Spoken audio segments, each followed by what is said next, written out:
मेरे फ्लैट के जस्ट बगल में एक और फ्लैट है जहाँ पे एक कपल रहते हैं। सडनली एक दिन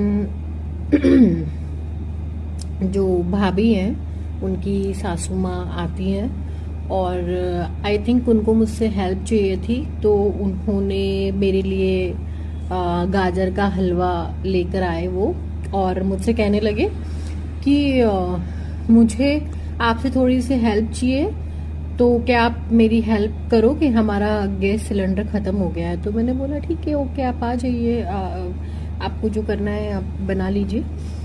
तो वो मेरे साथ बैठी और कुछ देर तक बातें करने लगी।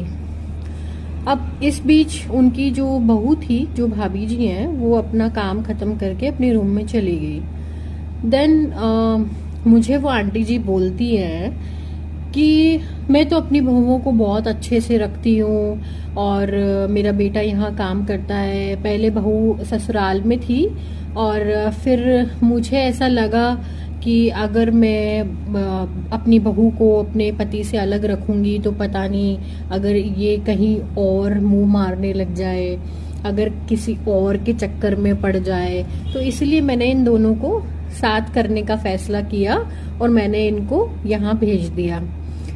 मैं उनकी बातें सुन के लिटरली शॉक में थी, जस्ट बिकॉज वो अपनी बहू के बारे में ऐसा सोच सकती है, जबकि बहू अपने ससुराल में ही रह रही है, अपनी सासू माँ की सेवा कर रही है, बाकी सारे काम कर रही है। उनका बेटा यहाँ अकेले रहता है, वो अकेले रहने के बावजूद वो कुछ नहीं कर सकता।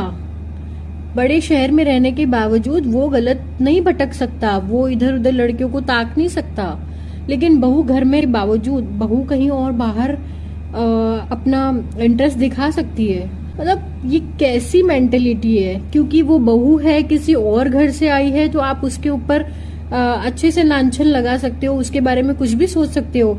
ये बात वो अपने बेटे के बारे में भी तो सोच सकती थी। अब आप लोग मुझे बताओ कि क्या ये सही था?